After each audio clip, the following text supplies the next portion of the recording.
Kali ini saya ingin memberikan penjelasan singkat tentang Yohanes pasal 10 ayat 34 sampai 35 tentang kamu adalah Allah. Pernyataan ini sering menjadi sumber kebingungan dan menjadi kesalahpahaman yang sangat fatal oleh sebagian orang, terutama mereka yang ingin menyalahgunakan ayat ini untuk mendukung klaim mereka bahwa manusia bisa menjadi Allah. Kesalahan utama yang mereka lakukan terhadap teks ini adalah mereka memiliki asumsi bahwa Yesus sedang menyatakan bahwa manusia itu bisa menjadi Allah atau setara dengan Tuhan. Beberapa kelompok bahkan menggunakan ayat ini untuk mendukung ide mereka bahwa manusia memiliki sifat yang ilahi sama seperti Tuhan. Kesalahan fatal ini bisa terjadi karena mereka gagal memahami konteks perjanjian lama. Sebenarnya Yohanes 10 ayat 34 sampai 35 merupakan kutipan Yesus dari kitab Mazmur. Tidakkah ada tertulis dalam kitab Taurat kamu, aku telah berfirman, kamu adalah Allah? Jikalau mereka kepada siapa firman itu disampaikan disebut Allah, sedang kitab suci tidak dapat dibatalkan, masihkah kamu berkata bahwa dia yang dikuduskan oleh Bapa dan yang telah diutusnya ke dalam dunia, engkau menghujat Allah? Karena aku telah berkata aku adalah anak Allah? Dalam ayat 34. Di sini argumentasinya adalah from lesser to greater. Dari yang kecil menuju yang lebih besar. Memang Yesus lebih daripada segala yang dikatakan di dalam Mazmur. Kalau kita membaca Mazmur, kita mendapati kalimat yang Yesus sebutkan tadi itu di dalam Mazmur 82. Aku sendiri telah berfirman, kamu adalah Allah dan anak-anak yang maha tinggi kamu sekalian. Namun seperti manusia kamu akan mati, dan seperti salah seorang pembesar kamu akan tewas. Bangunlah ya Allah, hakimilah bumi, sebab engkaulah yang memiliki segala bangsa. Itu dalam ayat 6-8. Ini bagian yang agak jarang sekali dibahas, khususnya orang-orang Injil, orang-orang Reform. Karena kita menekankan perbedaan kualitatif antara pencipta dan ciptaan. Tapi ayat-ayat seperti ini ada dalam Alkitab, sudah dalam Yohanes pasal 10 ayat 34 sampai ayatnya yang ke-35. Apa maksudnya? Ada beberapa penafsiran. Ada tafsiran yang mengatakan ini mungkin bicara tentang hakim-hakim Israel. Tafsir lain mengatakan ini mungkin menunjuk kepada orang Israel waktu diberikan hukum Taurat. Mereka disebut anak-anak karena mereka menerima firman. Tafsir lain mengatakan ini mungkin angelic powers atau kuasa-kuasa malaikat. Entah itu malaikat yang jatuh ataupun yang tidak jatuh. Kemudian ada seorang penafsir memberikan pandangan bahwa firman Allah khususnya di ayat 35 mengacu pada logos yang sudah ada sejak kekal. Jadi jika mereka yang menerima firman dari logos disebut Allah, lebih lagi kita menyebut Yesus yang adalah pembawa firman kekal sebagai anak Allah. Saya akan membahas secara sederhana saja, mengikuti kutipan di dalam Yohanes pasal 10.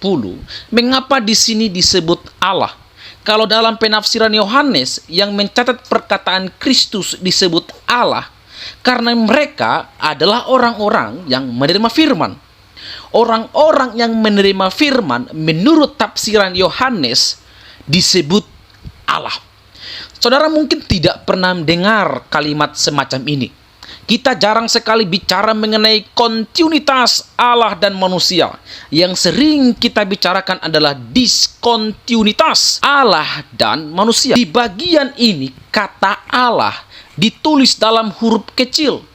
Ini memberikan pembedaan bahwa yang dimaksud bukan Allah dalam pengertian the only God yang maha kudus itu, melainkan Allah atau anak-anak Allah sebagaimana tertulis dalam Mazmur 82. Dalam pengertian anak-anak melalui adopsi. Tapi mengapa disebut Allah atau anak-anak Allah? Itu karena mereka menerima preeksisten logos. Orang yang menerima firman, dia berbagian dalam kodrat ilahi, karena firman itu sendiri naturnya ilahi. Dengan demikian, yang menerima firman ambil bagian dalam kodrat ilahi ini. Ini minjam bahasanya Petrus yang sedikit kurang biasa. Waktu kita berbagian dalam perjamuan kudus, makan dagingnya dan minum darahnya, di situ kita ambil bagian dalam kodrat ilahi di dalam pengertian tertentu, bukan dalam pengertian kita jadi maha tahu, maha ada, dan lain sebagainya. Karena itu bukan atribut yang dikomunikasikan kepada manusia ciptaan. Kita berbagian dalam kodrat ilahi di dalam pengertian keserupaan dengan Kristus, belas kasihannya, cinta kasihnya, kerendahan hatinya, compassionnya, dan lain sebagainya. Kembali ke bagian ini, Yesus menggunakan argumentasi dan dengan mengutip Mazmur. Dia mengatakan di dalam Mazmur Tauratmu kan dikatakan kamu adalah Allah. Maksudnya Yesus mau katakan begini, kalau kamu menerima firman, kamu juga adalah Allah. Sekarang kamu terganggu kalau saya adalah Allah, itu karena kamu tidak menerima firman. Jadi kalau kamu menerima firman, kamu adalah Allah. Kamu tidak menerima aku sebagai Allah karena kamu tidak menerima firman. Poinnya adalah kamu tidak terima firman, itu sebabnya kamu mengecualikan diri dari sebutan kamu adalah Allah. Dan kamu sangat jengkel kalau saya adalah Allah. Seandainya kamu menerima firman, maka kamu adalah Allah. Kamu adalah Allah. Yesus juga adalah Allah. Tetapi ada perbedaan. Yesus adalah Allah bukan melalui adopsi. Dia adalah Allah dari kekal sampai kekal. Eternal generation. Kita adalah anak Allah. Anak Allah melalui adopsi. Kita tidak ada eternal generation dalam hal ini. Jadi tetap ada perbedaan. Tetapi fakta bahwa mereka tidak bisa menerima Yesus sebagai anak Allah atau Yesus adalah anak Allah disebabkan karena mereka tidak melihat diri mereka sendiri sebagai Allah. Tidak melihat diri mereka sebagai Allah karena mereka tidak menerima firman. Mereka tidak percaya pada firman. Mereka menolak firman. Dan karena itu mereka bukan Allah. Mereka menganggap dirinya bukan Allah. Itu sebabnya mereka sulit menerima Yesus adalah Allah. Akhirnya mereka betul-betul tersingkir. Saudara lihat betapa bahayanya orang-orang yang mendengar firman tapi tidak percaya dan menolak firman. Orang-orang seperti ini exclude themselves, tidak bisa melihat diri anak Allah karena mereka tidak menerima firman. Tuhan Yesus memberkati.